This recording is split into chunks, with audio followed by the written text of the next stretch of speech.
He'll be back. I'm convinced he'll be back.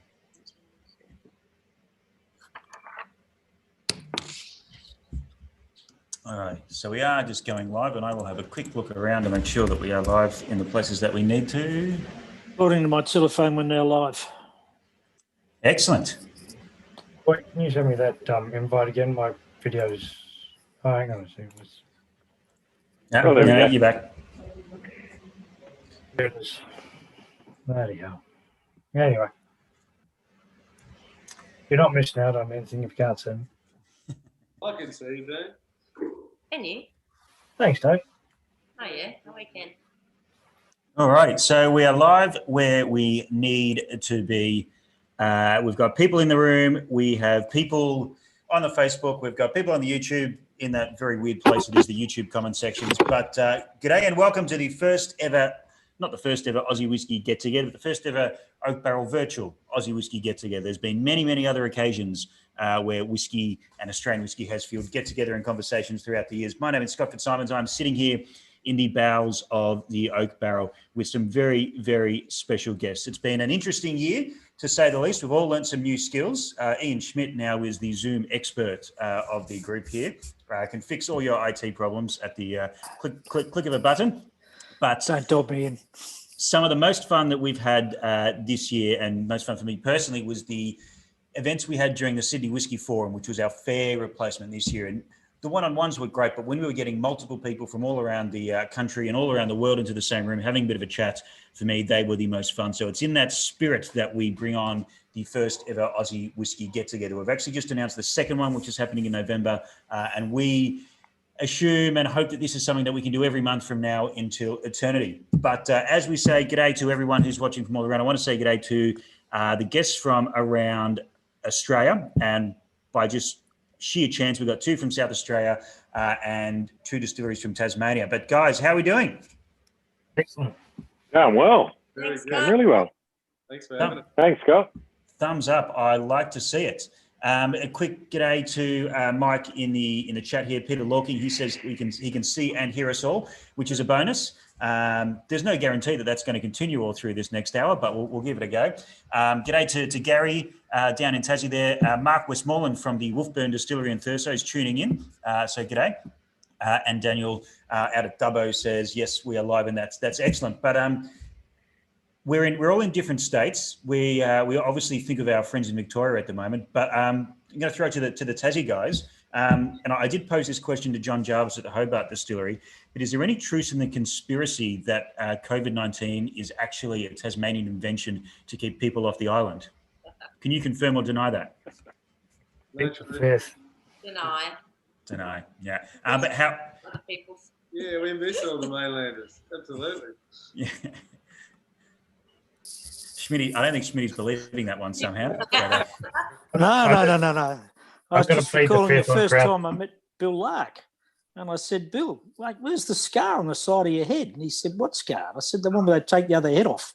And he said, you know why Tasmanians have two heads, don't you? And I said, no. And he said, so you got someone sensible to talk to when we go to Victoria. Oh. Oh, That's a true Bill Lark story. Yes, I 100% agree. 100% agree. And I've only got 10 fingers, so they don't let me in even in good times. But we're talking a bit of rubbish. But what we're here tonight is to drink some whiskey. So if you were lucky enough, and this is sold out tonight, to get one of the packs, the order I've posted in the Zoom chat, I'll post it on the Facebook as well. We're going to start with 5 9s, move on to Overeem, get into some Spring Bay, and finish on some Iniquity. And we've sort of chosen a mixture of whiskies that I think tell stories and different elements about what we are. But I'd like to throw and sort of kick off proceedings to Dave Pearce from 5 9s, who we were last in the flesh at the Australian Spirits auction, which was a bushfire fundraiser, which feels like a long time ago, and then sort of had planned for you to be part of Whisky Fair to launch in and introduce people to your whiskey to Oak Barrel consumers. But I mean, how's it been for you, and what's it been like releasing a whiskey in the middle of a global pandemic? oh, look, it's been really interesting. I mean, we've still had great response, but I guess the bit we've really missed is, you know, when we released gins, we were actually able to meet people and sort of see the expression on their face when they were tasting it, and I think that sort of direct feedback from the consumer is something I really miss. It's been great for production because I haven't had to travel for my day job. So, just being able to run the still all the time has been really good for production. But yeah, just kind of meeting the consumers and seeing their faces light up or screw up or whatever the case may be when they taste the whiskey is the bit I miss. Yeah, it is a slightly different thing, sitting around in a room or sitting around a visual. The biggest thing I've found is that, like, after this tasting, I'll get up and I'll be all excited and pumped up and look around and I'm the only one in the room. So that for me has been the biggest thing. But yeah. Lucky enough, the pubs are open here, so I can go find some people soon. But tell us a bit about 5 Nines and where you come from and what your role in it all is. Oh, so look, 5 Nines started back in 2016. Or in fact, the journey started a bit before that, after a bit of a family road trip around Tasmania. So Steve, my business partner, and I were travelling around Tassie and sort of visited all the distilleries we could find at the time, and just loved the experience, and sort of watching some of the distillers working sort of got my juices flowing anyway. When I got back home, and I was actually sitting in a hotel room in Sydney one night, just thinking, there's got to be something better to do than, my IT job. I was traveling to Sydney every week and had just had enough of it, and started writing a plan for a distillery, a business plan for a distillery, and sort of put the business plan together over about 3 months, and was then back home sitting around having a dram one night with one of my mates, Steve, and he said, bloody hell, if you're starting a distillery, I'm in. So here we are, sort of about a year later, we'd built our own still, which is sitting behind us,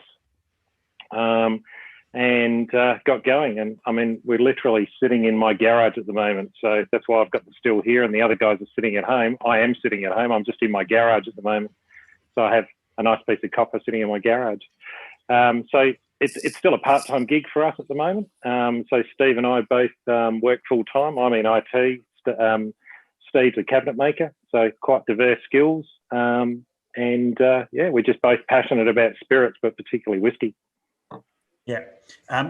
Dean has just disappeared there. We might have a little bit of jumping in and out from Dean while he saw some things out. A quick g'day to Adam, Adrian, and Kate listening on the Facebook as well. But I have to compliment you, because I think a few of us, if not every whiskey lover in Australia, has sat around in a hotel room or a bar and drawn up a business plan for a distillery. But in the morning when we wake up, we tend to go, oh, no, that's a bad idea. So congratulations on waking up and going through with it.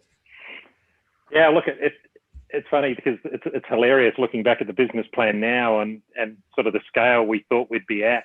And, we're at about 10 times the scale I thought we'd be at year 3. So, luckily we've got very understanding wives that haven't minded us chucking a whole bunch of personal funds in to actually get us to where it is. It's a bloody expensive business in the first few years until you've actually got some product to release. So, but it's a hell of a fun. I barely call it a job. I mean, it's physically hard work, but I barely call it a job. I mean, you make something that's nice to drink. It's bloody good fun. Yeah.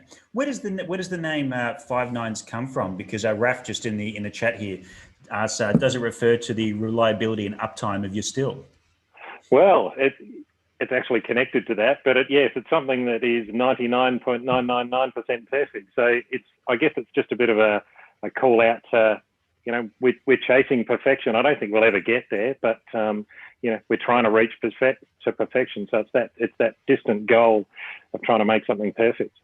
So, and look, it's a bit of a throwback to my IT career. So I use the term 5 Nines a lot in my IT career. So yeah, just a bit of a play on that as well. Yeah. So your first release was what 3 months ago now? Yeah. About 3 months ago. So, and what does that look like? Because you didn't come out with just one expression. There's a few in the arsenal. Yeah. So I guess we started releasing 3 whiskies at the same time, and that was just purely, we went through the bond store, because we're weekend distillers. We went through the bond store and tasted about 30 different barrels, and then picked out our favourites. And so we sort of started off with some cask strength releases in an ex-bourbon barrel that had been lightly peated, and then an ex-tawny barrel. both of them, we just loved them just straight out of the cask. So we released them at that. And then we also released a vatted release where we took 4 bourbon casks, married them together. We thought those particular bourbon casks were a nice blend. And we wanted to have something that was at a bit of a different price point for people as well. And I apologise. I'll just turn my garage lights back on. Energy saving. It's good to know that you're South Australian, so it's saving the energy for us to use. Yeah, well, with this radiator behind me, it consumes enough of my electricity bill without lights as well.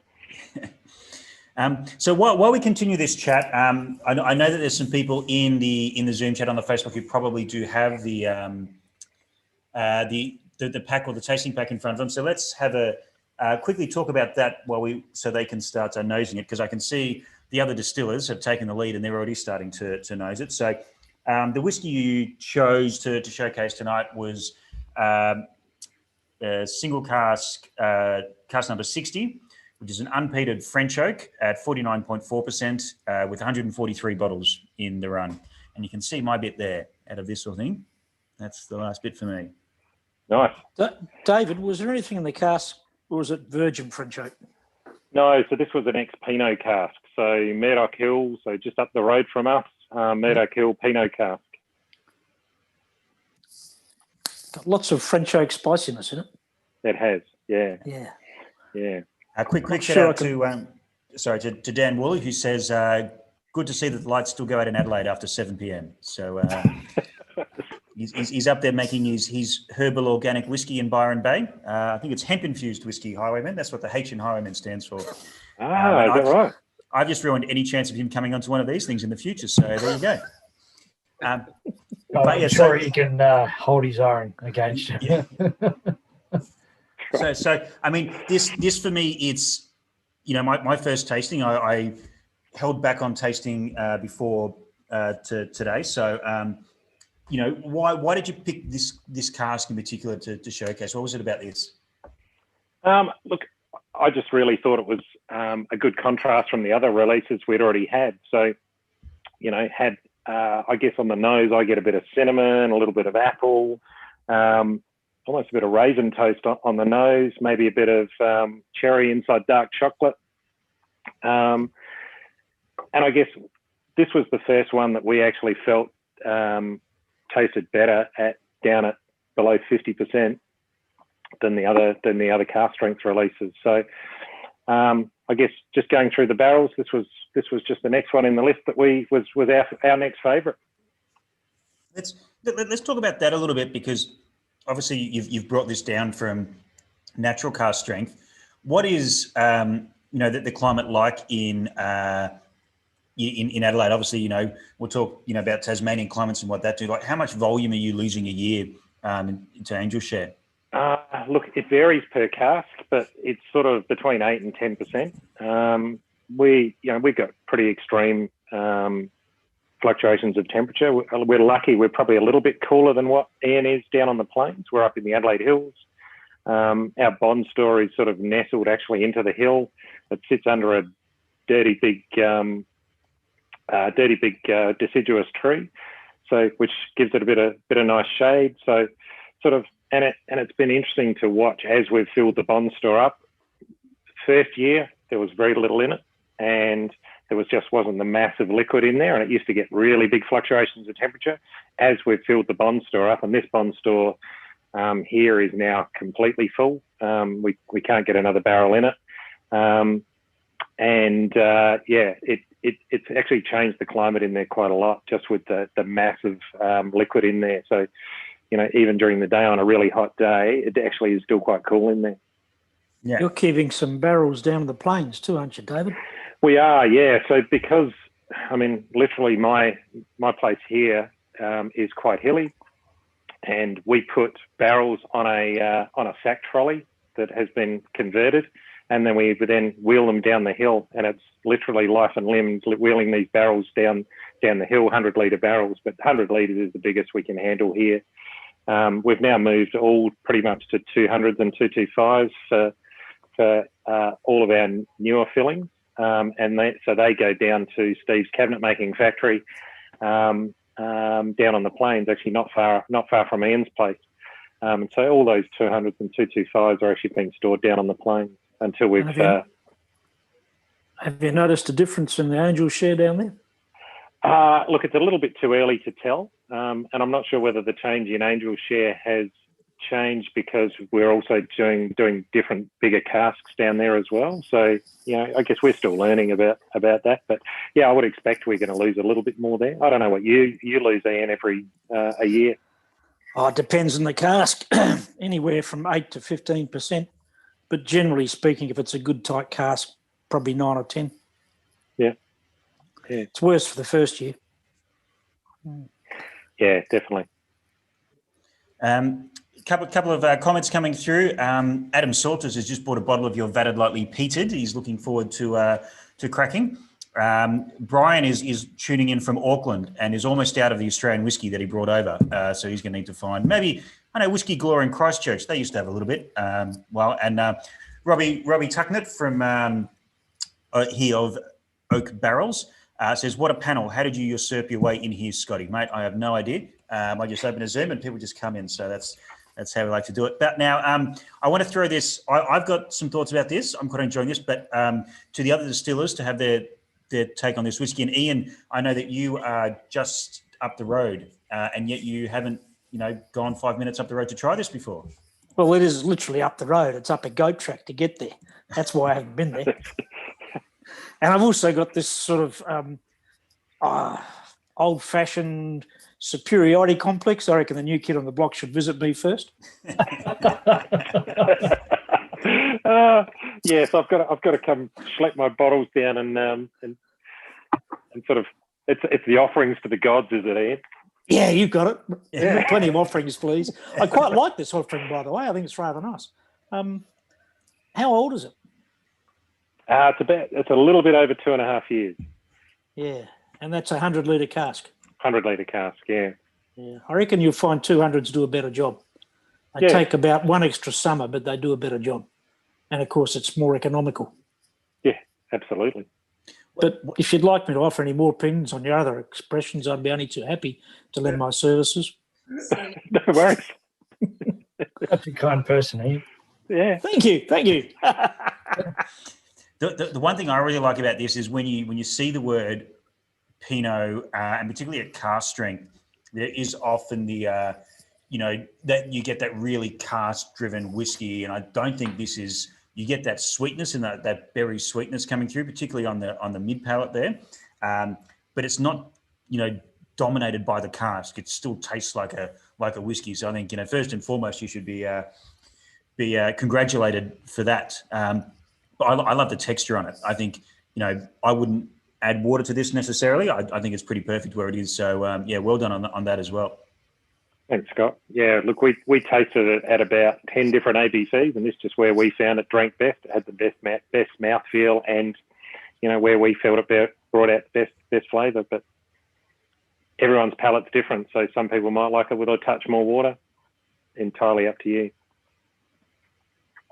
It's quite funny where I've worked with a lot of Pinot casks in the past. Yours is just a touch over 2 years, whereas I used to see 100-litre Pinots down here in one of the bond stores where I used to work. Go to a 3-year, possibly even a 4-year, but it was right on the mark. Like it was 3 years, 1 day, bang, it was out.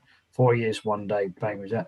This is great tannin structure, like you said, Scotty. Not a lot of oak, but great wine tannin, which gives it a really robust middle palate and allows the sweetness to do a lot of talking. So yeah, really lovely cask for 2.5. That's impressive. Yeah, 100%, Dan. It's a good point because when you see the word tannin in whiskey, sometimes it can be that sort of concept of I've left this in a barrel for way too long and it's oaky and spicy. We'll call it tannin and no one will notice type thing. But yeah, they're two very different things. And I don't get any oak dryness off the back of this. I think this is pretty bang on. G'day to Crafty Fields in the Facebook chat. Might be some news on a release from Crafty coming up in November at some point. So in the Facebook there today. David and/or Caroline Taylor, who I think are based up in Launceston, don't know whether they're or not at the moment, say, Dave, I rate your whiskey is one of the best Aussie whiskies I've bought, apart from Overeem, Springbank, Iniquity. So sitting on the fence, you might need to pick some splinters out of your bum there, mate, the way you're sitting on that fence. I reckon. And Andrew in the Zoom chat gives it 99.999 out of 99.999. So, yeah, excellent. And thank you for offering this one up today, David. I mean, we've sort of had our say on it, like, and you had, a bit of a chat at the start, but like when you taste one of these whiskeys, one of like your whiskeys, what does this do for you? In terms of Cask 60. Oh, look, this one I just find as a good nighttime whiskey. I just love to just sit in a chair and just smell it. Just that delicious. I get that little hint of chocolate, and that raisin taste to me is just such a warming thing to sit and smell. I quite often just sit, even when I'm working of an evening, I just sit with a glass on my desk and just let it waft around me. It's just fantastic. Yeah, and then sipping it, I get a touch of coffee, and I don't know. Yeah, like you said, you get a bit of that little bit of berry, almost a bit of Christmas pudding there. Yeah, and then on the back palate, I guess I find it's interesting actually drinking other people's whiskies tonight, because you get such a stellar palate drinking your own whiskey all the time that it's actually fantastic to smell and drink other people's whiskies. Yeah, look, I think you'll find as you gradually, as everyone on the call gradually tastes others of our drams, they will certainly recognise a signature, what is a signature 5.9s base spirit. It will come. I'm hoping it actually shines through in all of our releases. I'm not a big fan of whiskies where you can't actually taste the base spirit. Obviously, you don't want it to taste like new make, but you want the cask to have an influence, but not to dominate. Yeah, 100%. Save the new make for your Bloody Marys in the morning. Yeah, exactly.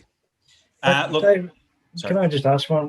David, what would you define as a 5.9 spirit signature? Look, it's a very sweet, fruity new make. We deliberately use some yeast that gives some quite fruity characteristics and quite sweet characteristics in the new make. It's got quite a good, what I like is quite a good mouthfeel. And yeah, so I think it's that sort of fruit-driven base spirit that I like. And I know Steve likes as well. Sort of Steve and I work together on that. And it's interesting because, I mean, I guess our whiskey's sort of been made out of necessity. So we have no ability to cool our fermenters. So we chose yeast that thrive at over 30 degrees because, in the distillery here in summer, these fermenters peak at like 33, 34 degrees. So you get some really interesting, funky, fruity flavours from the yeast that we're using. So I think we've sort of tried to harness that, lack of resources to become our signature style to our whiskey. Yeah, awesome. A couple of comments coming through that people are enjoying it very much and crafty as well. A bit of a thumbs up for the concept of DNA of whatever your whiskey is showing through in the finished product. But thanks for that. And David, you can sit back and start drinking now, I think, because we might move on to the second one, which is our Overeem of the night, with Jane and Mark Salford tuning in from the living room. It looks like. This time. Yeah, from Overeem Whisky.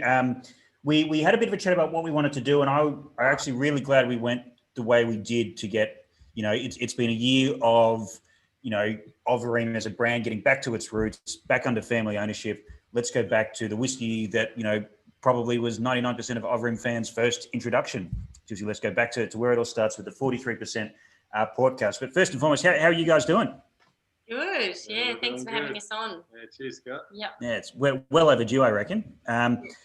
been a big year for you guys, and I mean it's not over yet. There's lots of exciting things that I keep popping up from you. But how are you guys? Finding it? Has it been manic, or has it been calm without people knocking on your front door trying to come and have a sticky beak? Or what's 2020 been like for you?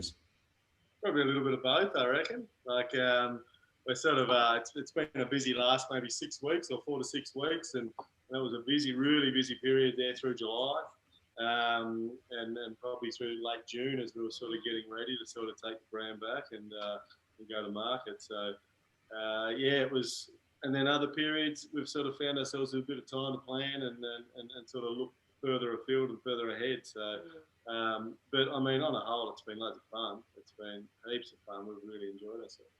Yeah, we only took over on 1st of July, and I sort of look back and go, gee, we've done a lot in the last couple of months, but we've sort of been preparing for it since January. So when you were taking back the brand back in December, so we've had 6 months of planning and then now, 3 to 4 months of doing, which has been really fun.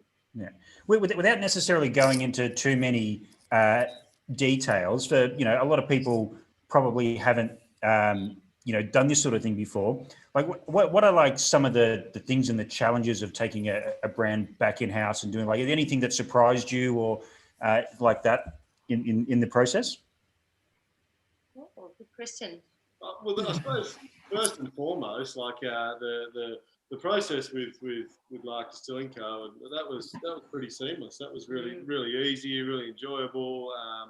And then I suppose getting the stock and then getting that early so we could settle that out and get that ready for bottling. So come 1st of July, we could go to market straight away and hit the ground running.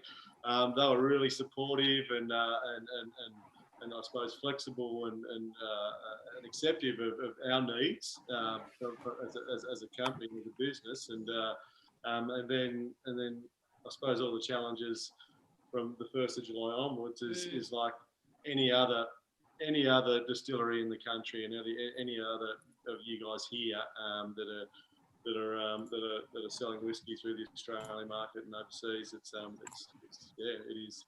We had pretty high expectations on ourselves, though. We thought that on the 1st of July, that everyone was going to know that we've taken back Overeem and we had to have everything out there ready to go. So we probably ran around a bit crazy in the months prior, doing website, getting everything set up, like new accounting systems. Yeah. We were like working on new brochures, working on business cards. We were just working on everything, as well as just like tasting the whiskies, getting them ready for bottling. It was just, it was crazy. But and then closer to the takeover date, we thought, hang on, actually, we don't need to rush this. Maybe we think everyone thinks we're taking over on 1st of July, but no one probably actually realises that's the date. So we started to slow down a little bit just before we took over. So.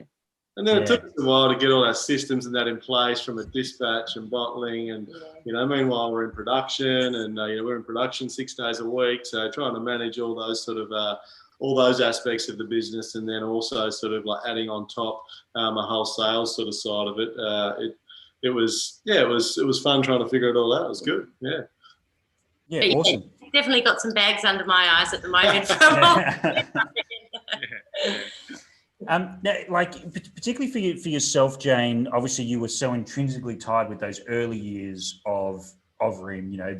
The brand ambassador / jack of all trades, and certainly people who came to Oak Barrel Whisky fairs and all the other shows and fairs around the country would have, their first Overeem was probably poured, from your hand. And then you've sort of come back into view with Overeem, but you guys were certainly not, just hanging around doing nothing during those other years. There was lots of other projects on the go and all that sort of stuff. Is Overeem now the key focus? Is that what you guys are pushing towards? Yeah, absolutely. Yep. Full focus now. So that's all Mark and I are doing now. We're both focused on Overeem. So before we took back the brand, a lot of people know that I was doing some sales for White Label Distillery. So White Label is a contract distillery that's actually set up next door to us. So I've actually stepped back from that completely now.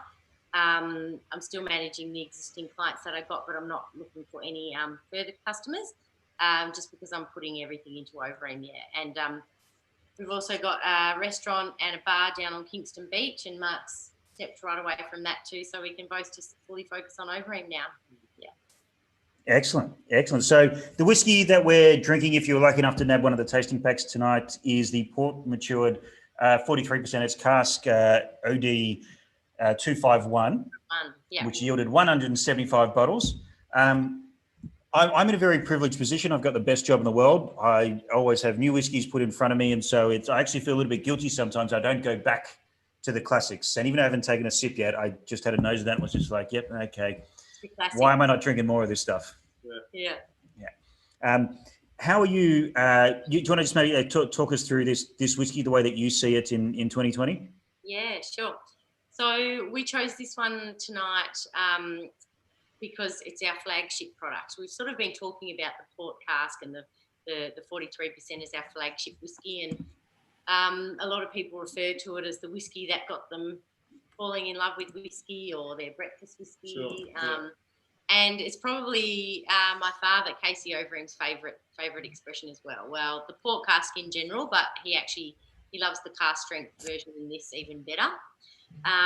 But yeah, we thought this would be a nice, approachable, easy drinking whiskey to choose for this tasting.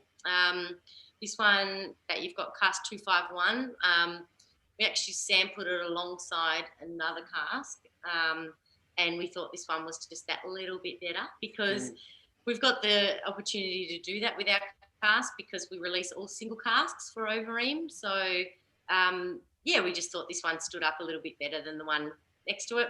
And yeah, it was aged 6 years. So I think that a lot of our whiskies, we always try them at 5 years old, but anywhere between 5 and 6 years, we do find that really sweet spot. So if we taste them at 5 years and think, oh, it's not quite there, or it's beautiful, but we'll just give it another couple of months, we always do that. And this one was actually left for 6 years on the dot.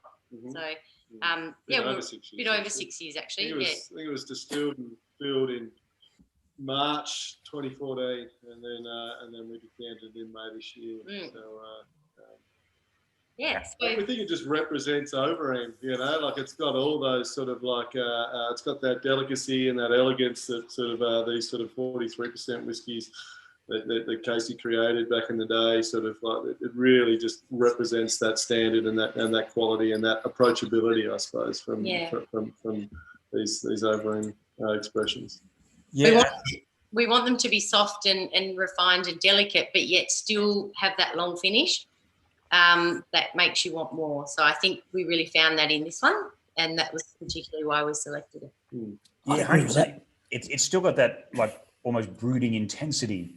We're coming down from 49 into 43, and it stands up. And it like the 43% always has, the 60% versions are obviously the 60% versions. They're a little bit more, rough and tumble and more intense, but this is something you just don't need to touch, is very much so. Other distillers, what do we think? They're doing a half decent job over there? I think so. I think that's a bit more than half decent, to be honest with you. Thanks, Smitty. Got any more? It's actually difficult for me because you may not realise Scotty and I go back a ways with a bit of competition. The bastard glued the tops on all my sample bottles. I had to break them off. Yeah, you still haven't got them open. It took a bloody hacksaw, but I got them in. Yeah, good. I just want to see you sweat, mate. You manage that, yeah. All because the Swans can't win a game of football. Draft picks is all we care about. Moving right along, Mark, you sort of touched on then in terms of like getting your hands on stock, and throughout history, Overeem is sort of the distillery and the equipment and the barrels and maturation has sort of moved around a little bit. Where are you now? Like, where are barrels and where are stills? Because, people might have seen them in the back of a shed at one point, then they've seen them, at the Lark site. And so, like, what does Overeem physically look like now? Yeah, so we are now located, as Jane sort of touched on, like is in right next door to White Label Distillery, which is still down south of Hobart, about 10 or 15 minutes south of Hobart. Where Overeem originally, or where Overeem, the original still house was in Blackman's Bay. We're just basically over the hill from that. And we've sort of set up right opposite where the original Overeem Bond store was. So there was some custom built warehouses put in there. White Label Distillery occupied one, and we occupied the other. And that really allowed us to go to up our production.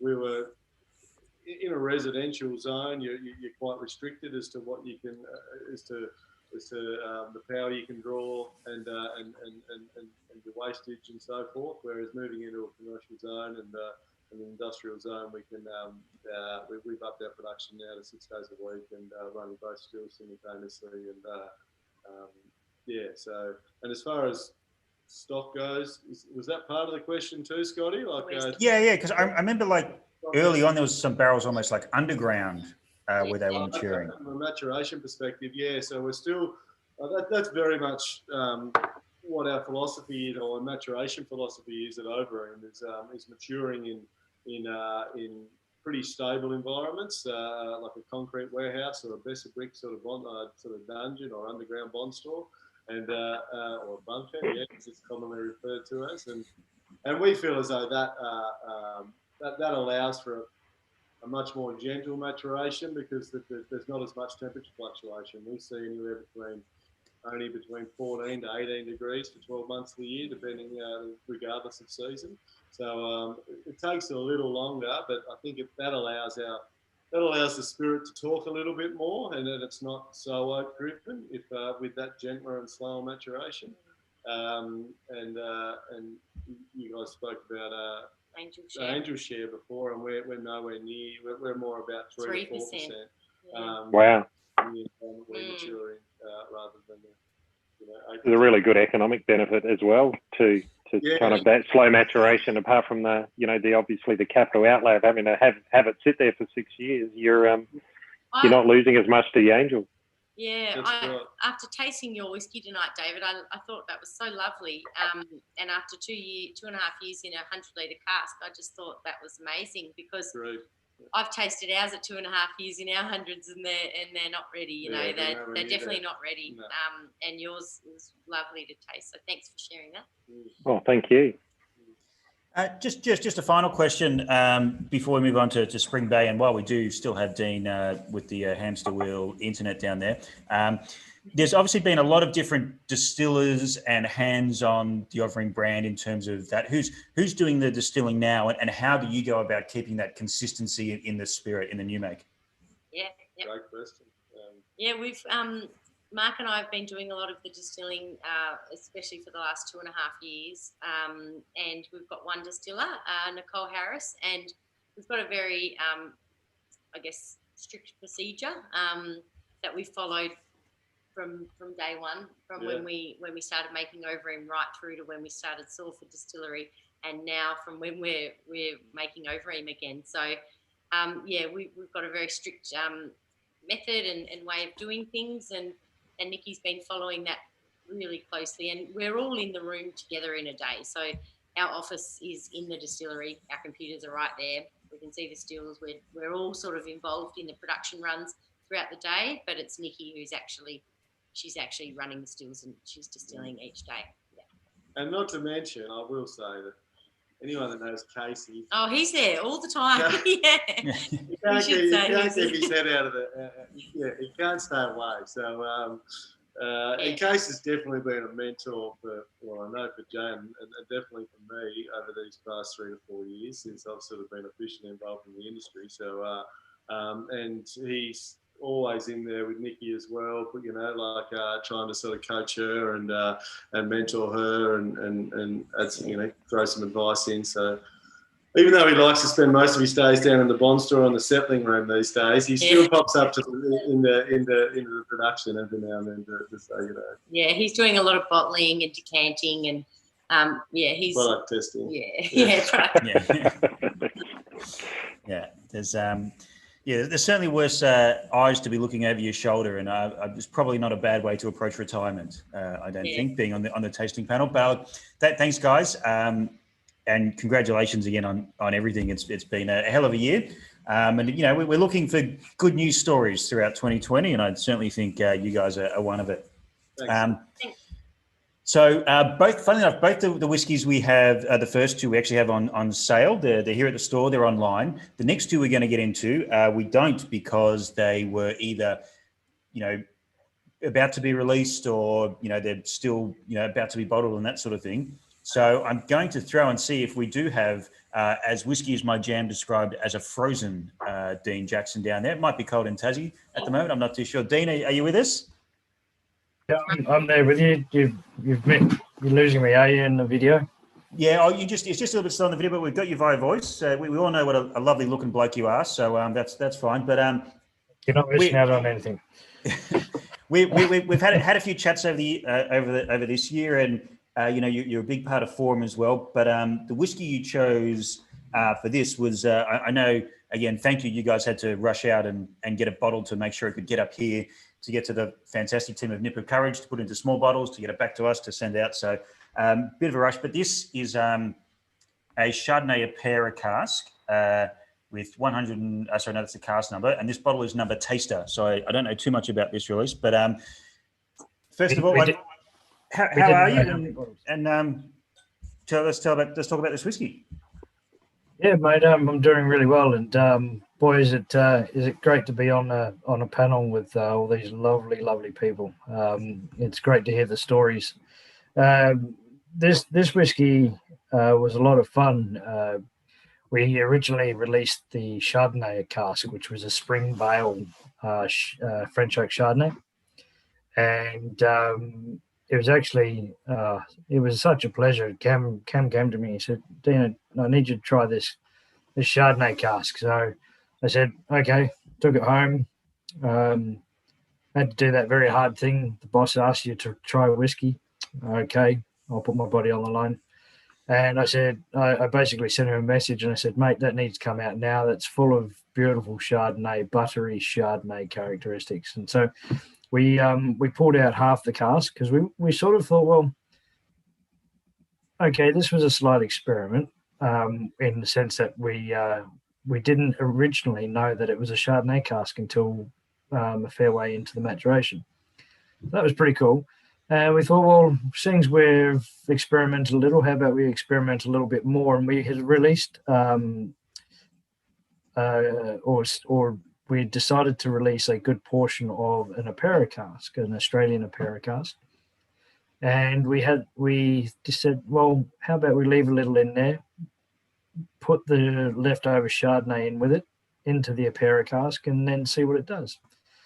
And so we thought, well, we've got all this lovely butteriness and all of these beautiful stewed apricots up front that are all Chardonnay, and how can we make get a bit more out of it and see what else we can do? So yeah, they've really paired well together, I think. I hope everybody else likes it.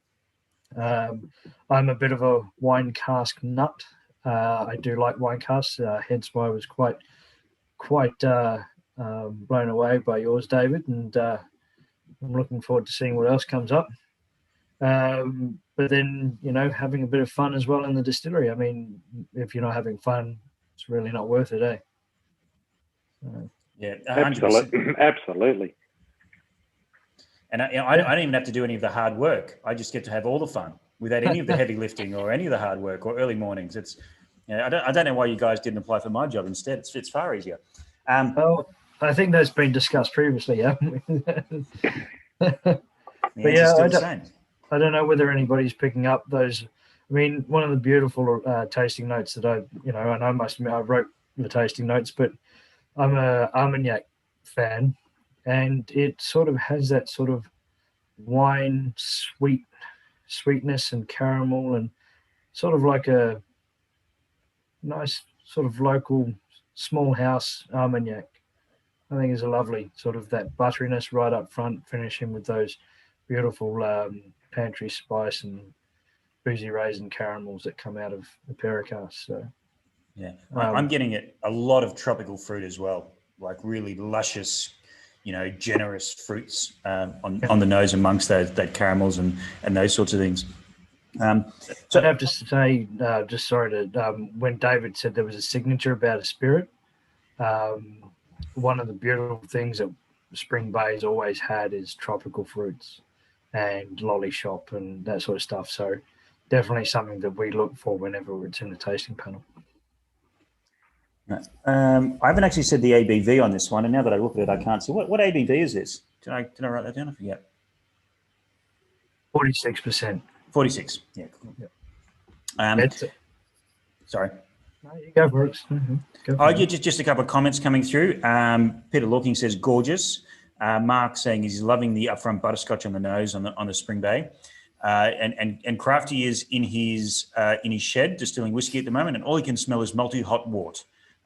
So I think a few people in the chat here might be able to relate to that a little bit. But yeah, so we've dived straight into this whiskey, but there might be some people on the Facebook and the Zoom chat who aren't overly familiar with Spring Bay. Do you want to take us very quickly through that and where you're based and what your role is with the business? Yeah, sure. So Spring Bay Distillery started 2015. A love affair of whiskey between Cam and Susie. And so I'm not sure it was in a hotel, but definitely they sat down and tried to figure out how they could start up a distillery. And they did a course down in Tassie, and then their passion just bloomed from there. And the initial site, and it still exists and still operates and still matures, and is the supply of all of our potable or potable water. So anything that touches our spirit, whether it be still, barrel or bottle, or even glass in our tastings, which we're quite lucky, is still operational. That's up on the East Coast at Spring Beach, which is pretty much empty 80% of the year. It's fantastic. 500 meters of beautiful white sands and beautiful sea in front of you. I can guarantee the 50 people tuning in right now, you've just ruined that. So congratulations. We're all coming. Oh, that's all right. The more people up there, maybe they might visit the distillery and buy more products. So it's all win-win when you think about it. And then what was it? It was it's just a touch over 12 months ago now.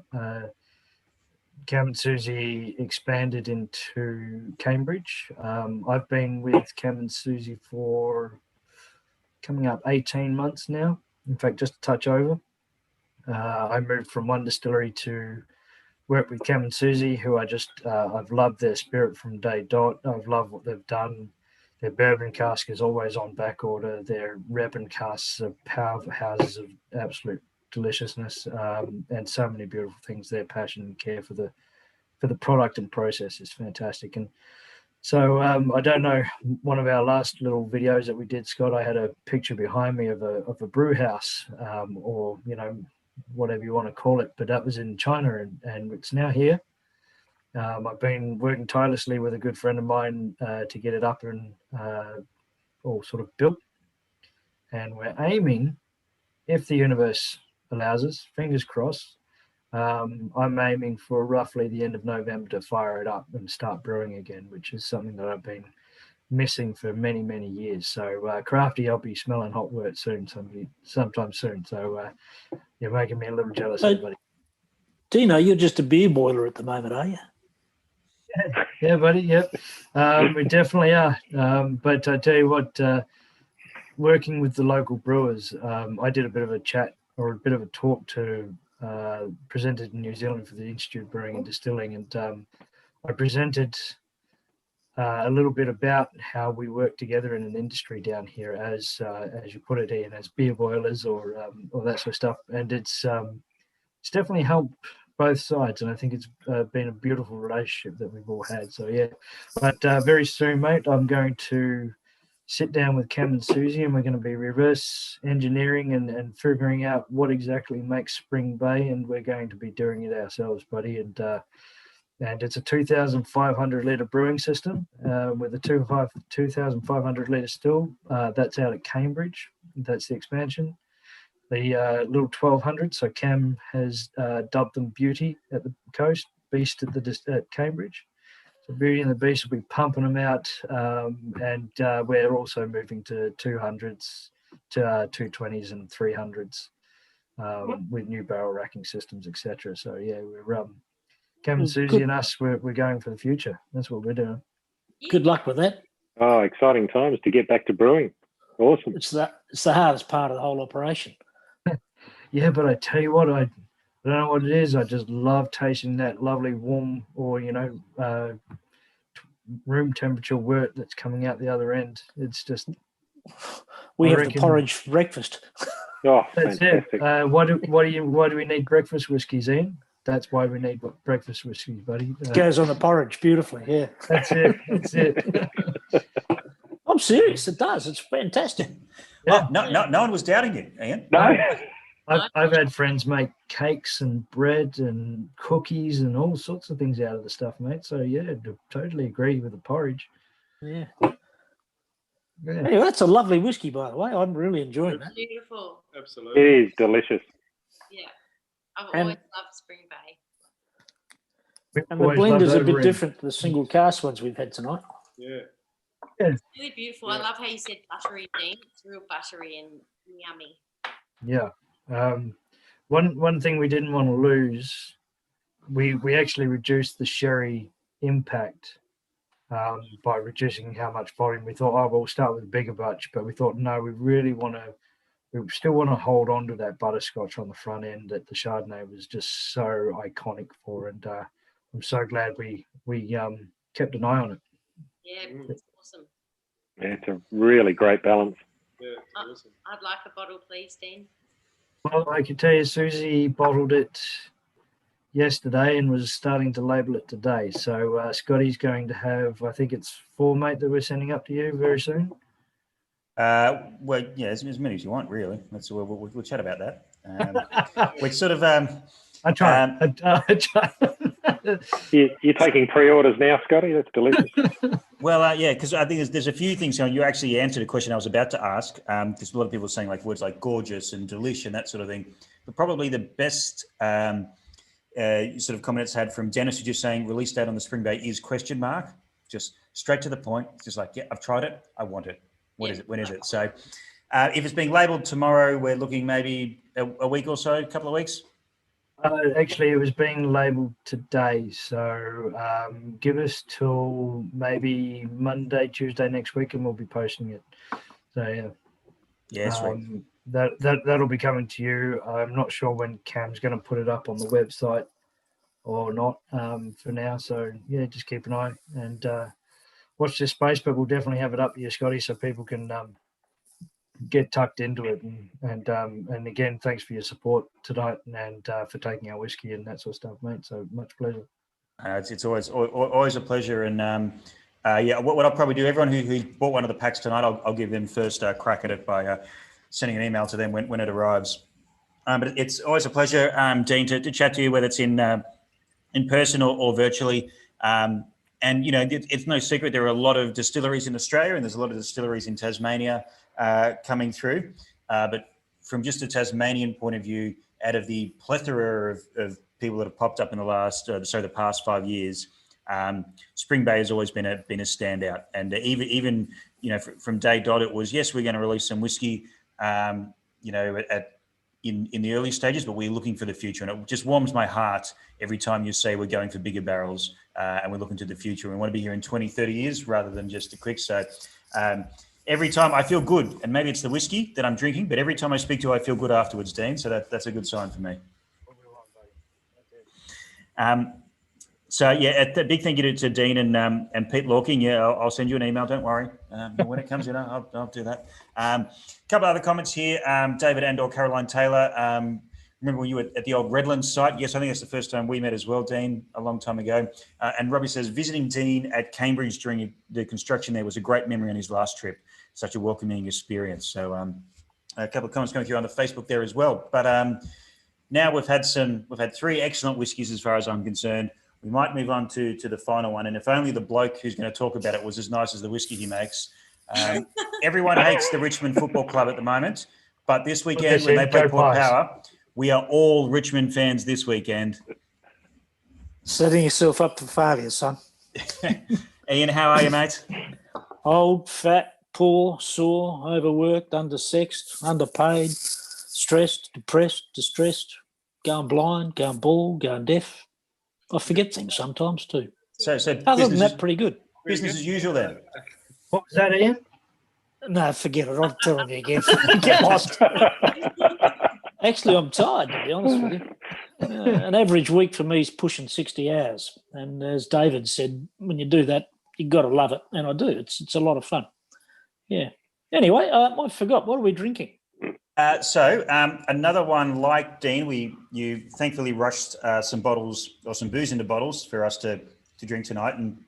And a whiskey that I didn't know existed or was in the pipeline until that phone call we had. And I'm going to just bring it up here, Iniquity. And this is a little bit of a haphazard label because there's sticky tape holding it together. We're drinking the Anomaly Merlot. Oh, shit. I'm drinking batch 19. Yeah, okay. Well, that's what you sent me, Anomaly Merlot. So it's all right. I remember the anomalies and I remember the Merlot. I have no idea what I'm talking about because I didn't know this whiskey existed until you told me. So I hope you know what it's about. Yeah, that's the first of a series of whiskies we're going to do that don't really fit into our normal profile. We will be releasing them somewhere between 48 and 52%, that sort of area, and they'll all be single casks. And they're an anomaly, as I said, because they don't really fit. The first one's called the Merlot because it comes out of a Merlot cask. We have a few Merlot casks, so down the track we may have yet another bloody Merlot and a few other things. And the second one out the door will probably be something called the Flustercluck, which is a technical term borrowed from the flagpole industry, which means a stuff-up. I asked Vic to water some booze down for putting it in a barrel, and he thought I wanted to water it down to triple distill it. And I stopped him before it got too low, and so we put it in a barrel at 48.8, that particular one, and it is a bit of a flustercluck for that reason. But back to the Merlot, we've got our standard whiskey at $150 in a 7-ounce, a 700 ml bottle, and we've got our gold label at $280 at 60% alcohol. And we thought it was time to open up our product range, and we're doing this one at 50 odd, and we're doing another one next year, which is a Solera down around 43%. But this one, can't remember what sort of cask it came out of now, but I do, Merlot, of course. Merlot, maybe? Yeah, Merlot. And it's got sort of Turkish delight type notes and flavours and coconuts and stuff like that. Can you get that? I definitely get like that coconut. Raspberry dark chocolate. Raspberry chocolate was the first note that we sort of... Yeah, well, raspberry and chocolate's not far off Turkish delight. Yeah, that's what we thought. Yeah. Oh, thank you. Well done, Jane. Good to see you back me up. Yeah. Yeah, so that's our attempt at opening up our range of whiskies a little bit, get away from what's become possibly a bit boring to some people who have batches. But because we use batch numbers for the silver label and the gold label, we thought we'd give these names. And the Merlot is appropriate since it's a Merlot cask. Yeah, original. I like it. Good. I like batch 19, which is what I'm drinking, because someone only gave me 3 samples and they glued the lids on. Yeah, because I assume you got your own whiskey, mate. We're not bottling it till next week or the week after. I think Saturday week we're planning to bottle it. So, I'd forgotten all about it, actually. I thought I'd given you batch 19. My apologies. Batch 19 is lovely, by the way. Yeah, well, I know. I've tried that as well. What are you saying about the Merlot? That's what I'm worried about. Yeah. Oh, it's beautiful. It's even better. Yeah. It's unusual for us to do single casks. We normally do a blend of casks because we do tend to bottle younger than most other people in Australia. This is barrel 133, the Merlot, and that's about 3 years old, or maybe just a 15th less than 3 years. A 15th, by the way, is a small measure, a unit of distance. About 2 gnats knobs or 3 bees dicks is a 15th. So it's a very small measure of unit, or unit of measure, rather. Yeah. So for those playing at home, they actually want to know about the whiskey. It's 51% alcohol. It's been in a Merlot cask. And but it's like we've spoken about DNA quite a bit. And it's a little bit different. And, I'm definitely getting that like coconut shaving things, that raspberry chocolate that Jane and Mark were talking about. But there is that sort of that grit and that sort of, power that is in the Tin Shed Iniquity spirit, and that DNA is still there, 100%. Yeah, I think it's the hot weather does that, the hot, dry climate. Our whiskies seem to have a fair bit of grunt, and whether that's because we only pick grunty ones, because that's what we like. We have our fair share of less grunty whiskies. But that's what we seem to like, and we have developed what David referred to as a cellar palate. And I have to be careful and recalibrate occasionally. So, any donations from Overeem or Spring Bay to help me calibrate would be greatly appreciated. Just make sure you open the bottles before you send them. So he doesn't have to do it himself. I thought, is that glue them down? Did you say? Yeah. That's what I said. Read between the lines. So this obviously the batches are often between 3 and 6 or 7 different casks at different levels brought together. This is a single cask. Is this Merlot cask something that initially, when you filled it, you just assumed would go into one of the batches down the track, or is this something that you earmarked from day dot, saying we're going to do something different with this? We didn't have a clue, to be honest with you. We came across a bunch of very cheap ex-wine barrels because we're surrounded by wineries here in Adelaide, and we bought a bunch of them for $50 a barrel at 225s, and that's what got us started on the big barrel regime. And then we discovered that the big barrels produce probably a more mellow but deeper richness wine than the 100, or whiskey rather, than the 100-litre barrels do. And it only takes maybe a summer longer to do it. And they're half the price, the barrels, in terms of oak per litre or dollars per litre for your oak. They're roughly the same price for a 200-litre barrel as it is for a 100-litre barrel. So why not get a 200 with twice as much in it and put up with the fact that it takes 6 months longer to come to fruition but actually tastes better? So to answer your question more specifically, we just threw it in and hope for the best. And as time went by, we discovered it was something quite exceptional. But we've now got to the stage where we're stacking our barrel racks 5 high. And I discovered, we used to only have them 4 high, and we've got trusses across the factory. I discovered, you'd think it was obvious, but it takes a while to work these things out when you're old. If we turned them the other direction, we could stack 5 high instead of 4 high. We fit a lot more in the factory. But they're closer to the roof. In fact, they're really close to the roof. So the ones up high tend to cook a bit compared to the ones down the bottom. And as David said, we've got a fair bit of booze in barrels now. So the temperature, the thermal mass is quite significant. And many years ago, when we were Southern Coast, we had some booze stored up at Ashton, which is in the Adelaide Hills, a few hundred metres higher than David is. And we had them stored in a cold store. Now, it wasn't a chilled cold store, but it was as a building, nonetheless, with insulated walls and big, thick concrete walls. And the temperature varied very little up there. And the whiskey did very little too. So on a 45-degree day, it'd be 15 degrees in the room where the booze was stored. On an 8-degree day, it'd still be 13 degrees where the booze was stored. So it didn't vary much, and nothing much happened for the years it was up there. So we quite like having a tin shed with a hot roof and relatively cool concrete floors. It gives us a huge palette of flavours to play with. And through my partner, Vic, who most of you haven't met, he's a crazy Russian. He is a chef by trade, and his ability to deal with flavours is essential, I think, towards our success, if we have success, in blending different whiskies up. Vic's palate is amazing. Yeah, fantastic. Ian, do you rotate your barrels around between sort of hot side and cold side of the shed? Yeah. Only when we move them to get at something else, and we put them back the fastest, easiest way we can. So they get randomly sorted and moved around quite often, but there's no grand design or plan. No, but that's the beauty of it, I think. Just, find something amazing by luck. It's great. We've had more than our fair share of luck. You sure So have. I gather you like the Merlot then, do you? Oh, yes, it's delicious. I love it. Oh, good. The nose is quite different to what I've tried in previous batches and gold and silver labels, but the palate, in particular the finish, couldn't have come from any other distillery in Australia for me. It is quintessentially Iniquity. I assume that's good. Yeah. We've discovered that our style's changed over the years. It's evolved. When we were Southern Coast distillers, it was all about toffee and chocolate and fruit, and even our ferments were fruity, and so was our new make. But we put a bigger still in, and we're using that exclusively now. We only use the one still. And I think our spirit's more malty, which is probably not a bad thing for a malt whiskey product. Anyway, it's slightly different, and the telltale thing with the tasting is probably more herbaceous now than it ever was before. So you get lots of sort of herby, spicy stuff.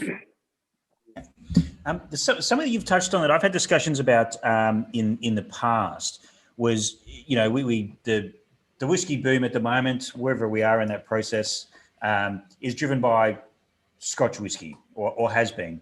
And, one of the big marketing pushes after the 80s and in the 90s was about ages and years and that sort of thing. But I almost think that the Australian whiskey industry leans a little bit closer to the American in terms of the maturation, and the number of years is not as important as the number of summers, which is what you were talking about, Ian. So I just like to throw this to everyone, and that concept of when you look at a barrel, and I'm just going to pick one here, or something like where you have the dates of distillation and your bottling dates on certain, releases, to actually not so much tally up the number of years, but just the number of Decembers it went through. What do we think about that? I agree wholeheartedly. Yeah. Oh, absolutely. Yeah, Especially in Adelaide. Yeah. Even in Tassie, there's definitely, well, maybe not when it's in a bunker or anything like that, but How you're maturing.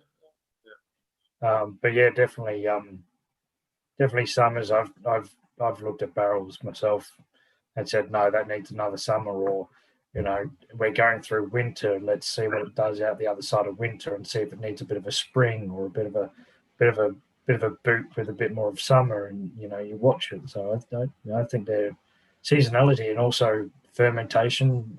Dave, you touched on it with uncontrolled ferments. I've noticed massive differences through flavour profiles and distillate, just through the profile during summer and winter, or on the major side of things, but even through spring and autumn.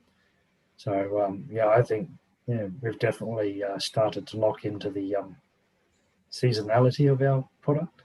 It'll be interesting to compare the highwaymen over years, because up there in Byron Bay, they don't have much in the way of seasons. It's just 26 degrees all the time. Whereas we and you down in Tassie have quite dramatic differences, both in diurnal temperature and seasonal temperature. So it'll be interesting to see over time how the style of the highwaymen and other whiskies from that part of Australia compare with the southern states. Yeah, 100%. I mean, to Mark and Jane, in your doomsday prepper bunker that you keep all your whiskies in, like, how do you find much influence over summer? Like, do whiskies that you lay down, for example, now, or you lay down in 6 months' time, do they do 5 or 6 years? Like, how do you guys find it? We don't.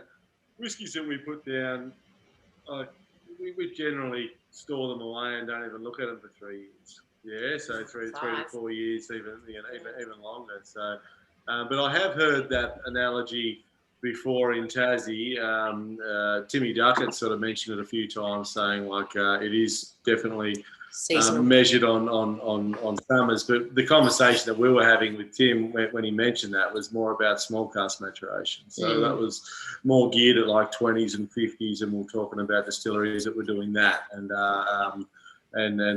we were referring to that summers and that sort of high pressure systems that come through can really sort of play an impact, and the temperature obviously can play an impact on how those casks and how that spirit matures. So, but we don't notice a huge difference. No, because ours stays really cool all year round. Yeah. So even in summer when it's stinking hot outside, we go down into the bond store and it's really cool. Yeah. Between 12 and 15 degrees all the time. And then alternatively, when it's freezing cold outside, it's still quite. It's just mild down there, so it's the same. So, probably 5 degrees change all year. Yeah. Given that you like to release your whiskies at a 5 or 6 year age point, will you ever put a number on the label, or is that a no-no? Well, we are next year actually, which is exciting. But that's not 5 to 6 years. No, right? Not for 5 to 6 year olds. But next year we'll be putting an age statement on a 12-year-old, which will be fun. Okay. That's where I was coming from, because we rarely see older ages. I don't think many Australian distilleries will ever put an age statement on their label, because it looks a bit silly saying 6-year-old compared to a Scottish 15-year-old, even though the product's comparable. Yeah, look, I'm happy to put an age statement on it if I, alongside that age statement, put the size of the cask. Because I think if you understand the age statement, you need to understand the size of the cask. Yeah, the cask influence on that. So, but we're definitely looking. I mean, you guys have touched on it a little bit tonight about sort of maturing for longer in larger casks, and that's definitely part of our That's regime as strategy. well. Moving forward is, I mean, I think we'll still keep some quarter cask maturations and some quarter cask expressions as part of our core range and single cask offerings, but we're definitely looking to, larger casks for longer maturations, 100%.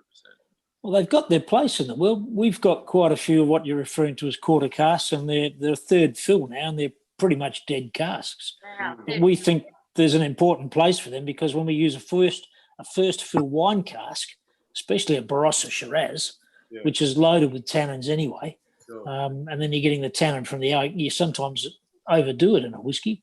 So we've got to take it out of that Shiraz cask and put it in a dead cask to mature for the 2 or 3 years that it needs to be. Yeah. So we're shuffling stuff in and out of casks all the time. Yep. And using those dead ones quite a bit. Yeah. I think, Jane and Mark, for those of us who know Overeem whiskey from very early days, I think if you weren't to continue the quarter cask at 6 years of maturation and 43 and 60%, we'd be very disappointed. Yeah. No, it's a bit of a That- taste, isn't it, Coming Dino? along. It is, yeah. It's just, I'm drinking this and I'm just going, Yeah. It's just Overeem. people know it's Overeem, isn't it? Yeah. It is. Some of this 12-year-old, Dean, it's really interesting, some of this stock that we've got at the moment, this 11 or 12-year-old bourbon cask, 200 litre matured. The new make really sings. It really speaks to you. It's sort of like because it's less oak driven and it stands really tall and on the palate we're really excited about releasing it anyway. It's got that nice bourbon influence, but it really sort of I think the quality of the new make spirit really stands tall. And it is unlike any Overeem that you're used to, but I think it's really, it's exciting. It's good, different. Yeah, it's great. Yeah. It's amazing. I'm going to put my body on the line, just like Ian offered for David and everybody else. If you need somebody. Yeah, come down and say, we'll give you a taste. Awesome. I'm happy to set up a 4-way exchange of whiskies right now. Yeah. I'll swap you bottle for bottle. Absolutely. Release 19 or the Merlot? I take your pick. It's only whiskey. I really love that Merlot cask, Matt. That one from Iniquity. That was beautiful. Oh, I'm pleased you like it. Yeah. But I'm glad we've had a few wine influence whiskies to try. It's like I said, I'm a bit of a wine barrel nut when it comes to wine maturation. These are all beautiful. I mean, and of course, Overeem is without doubt beautiful. These wine cask influences are a lot of fun, eh? They are, but you can overdo it. But next year we're doing our Solera, which will be smoky wine casks. Oh, Smoky nice. Shiraz from the Barossa. Smoked tape or smoked whiskey? No, smoked malt, with Parawa peat from down the Fleurieu Peninsula. We have a farmer called Pete who's got a peat, so it's P-E-T-E, has his P-E-A-T from Parawa. And we use that. Yeah. Nice. Call that 3 Ps? Yep. In fact, my son goes shooting for deer on his property and brings back peat when he does. It's rather handy. In fact, I've got 2 sons and both of them are working in distilleries at the moment, which makes an old man proud. Oh, where are One's they? at the younger one's at Land and Sea Distillery up at Noosa, and the older one is at KI Spirits. Oh, cool. Nice. They're going to come and work for you, Smitty, anytime soon? Oh, I just got rid of Charlie, the older one. I flicked him off to KI Spirits, where he'll learn a bit about gin. But actually, his job is to start making whiskey for them because they're not big on whiskey and they want to make some. Yeah. Couple of comments I'm going to just quickly grab up on. Mike says a brilliant selection of whiskey tonight. So congratulations to everyone for making brilliant whiskies that I can put into a little box together, and thank the team for Nipper Culture doing it. He also says bring on 2021 and now. I think is in regards to borders opening and that sort of thing. And the Ian Schmidt fan club is sort of amassing on Facebook a little bit there. I have one. Oh, great. Someone called him a legend. I don't know how far I'm going to go down that one, but Adam Sauters, who might be the same person who mentioned that out loud, and that's on record now, Adam. So you need to own that. But in getting us excited, and Adelaide, the new home of whiskey. Well, I don't think there is a home. They're all hubs. The whole Australian whiskey thing. I think there's so many variations on this, great land of ours that we can make so many different types of whiskey all over the place, and even from where we are in Sydney CBD at the moment, distillery over there called Archie Rose and the distillery behind me called Manly make completely different whiskies in the exact same environment, using the exact same. Right, Scotty, I just like this is a thing because when we first started selling Overeem whiskey, there were only a handful of Aussie distilleries. So it's so cool now that there's so many, and we get to sit here and try all these different ones from around Australia that we haven't tried before. And yeah, it's awesome. And they're also different. They're also different, and yeah. I get together with one or two other distillers on a regular basis, and in the interest of science, we try different Australian whiskies quite frequently, and we've now got to the stage where we do think we can differentiate state by state. Wow. So we can taste blind an Overeem or a Tasmanian whiskey and pick it from a Victorian or a Western Australian whiskey. We still have trouble with New South Wales whiskies because we can't actually pick anything special out of them at all.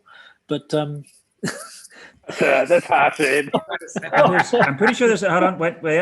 You're muted, Schmitty. There you go.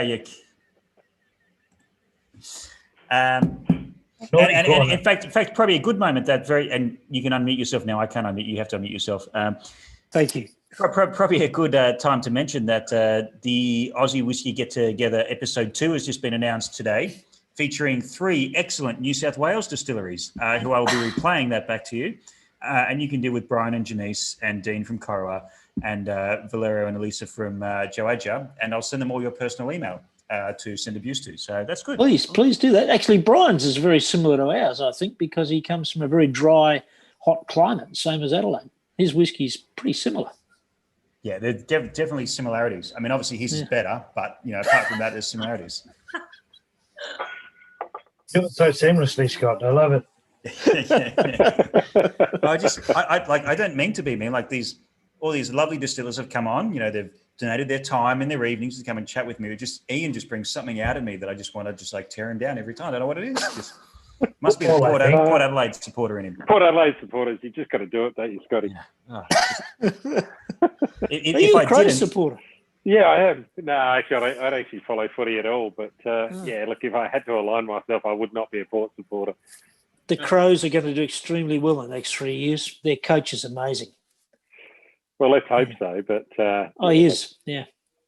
What about Collingwood, folks? What about Collingwood? Yeah. Wallpaper, mate. Wallpaper. That's why I do it. Bad as a bloody Port Adelaide supporter. That's why I do it. On that note, we bring on the Oak Barrel Fair 2021. Yes, we hope we can all do that again. Amy Wright Coral is so delish. Yes, okay. The New South Welshman, we're ganging up on you, Schmitty. But I might wrap up the social media streams. We'll stay and have a bit of a chat here still in the Zoom afterwards. But I want to get on record my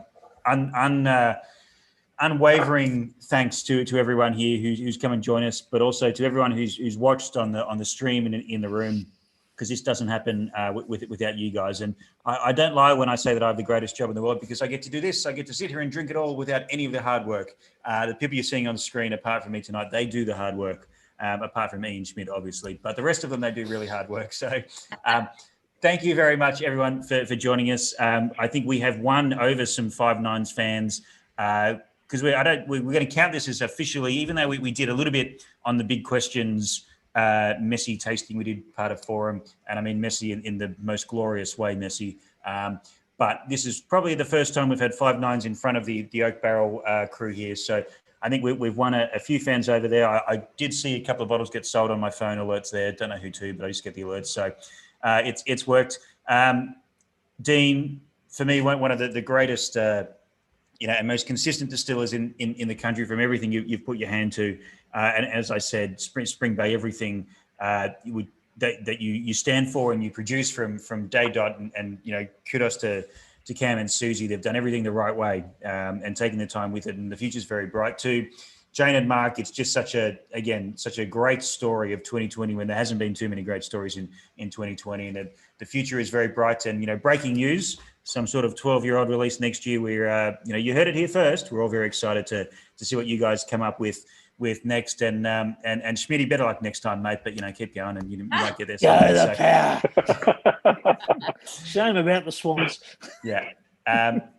Thank you to Adam, Amy, everyone, and I can't read the Zoom chat comments quick enough, so you guys might need to read them yourself because they're coming through thick and fast. But we'll have a quick chat with the people here in the room. But farewell to the Facebook and YouTube viewers, and we will be back soon. As I say, the next one is on sale now, and hopefully this. You've enjoyed it half as much as I have, and if you've enjoyed it half as much as I have, we're in very good shape. But we want to keep rolling these out monthly for here into eternity. So we will see you all very, very soon. And thank you again as David Pearce turns the lights out. Thanks, everyone. Bye. Doodle pip. Doodle pip. Oh.